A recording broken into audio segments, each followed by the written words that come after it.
In July and August, we've been teaching on the principles of biblical holiness in our Apostolic Identity series.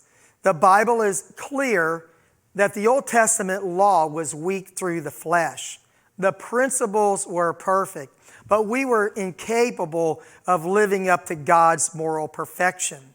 All have sinned and come short of the glory of God. The principles of the Bible were perfect, but it was we who were flawed. But God, through His Spirit, has given us the power to live an overcoming life above sin and aligning our lives to the character of Jesus Christ. The holy life is only possible by the Holy Spirit that God put inside of us. When we were born again of water and of Spirit, we were declared holy by God. He justified us. He made us just as if we had never sinned.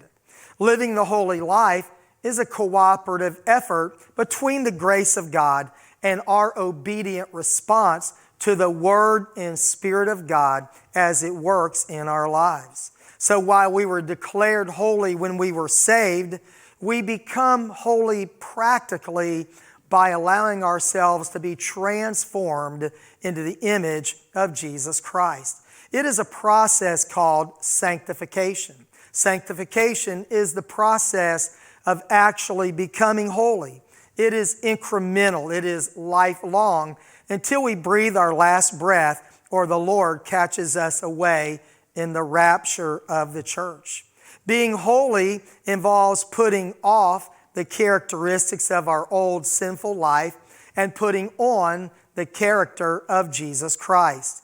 Ephesians 4:22 says that you put off the former conversation, the old nature, old man, which is corrupt according to deceitful lusts, and be renewed in the spirit of your mind, and that you put on the new man, which after God is created in righteousness and true holiness. It is the pursuit of practical holiness that allows us to be changed into the image of Jesus Christ from glory to glory, day by day, becoming more like Him.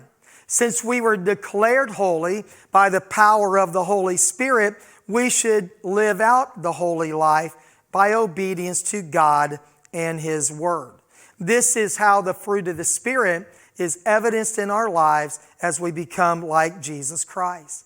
Galatians 5:24 says, "And they that are Christ's have crucified the flesh with the affections and lusts." If we claim that Jesus is the Lord of our life, then we will crucify the flesh with its affections and lusts. The key to becoming Christ-like is found in Galatians 5:16 and 5:25. This I say then, walk in the Spirit, and you shall not fulfill the lusts of the flesh. And then if we live in the Spirit, let us also walk in the Spirit. This is an excerpt from what I taught on a Wednesday night just recently. So if we will walk in the Spirit, we will not fulfill the lusts of the flesh. We don't have to really duel with the devil and live our life trying to fight against the flesh as much as walking in the Spirit. And as we walk in the Spirit, we will not fulfill the lust of the flesh. And if we live in the Spirit, that is, if we have the Spirit in our lives, then we should allow the Spirit to control our lives and let it convict us of sin and lead us into the righteousness of Jesus Christ. This is the process of actually becoming holy, of becoming like Jesus Christ. I think it's important for us to understand that the holy life is only lived by the Holy Spirit. But since we are Spirit-filled, let us be Spirit-led. And if you will walk in the Spirit, you will not fulfill the lust of the flesh.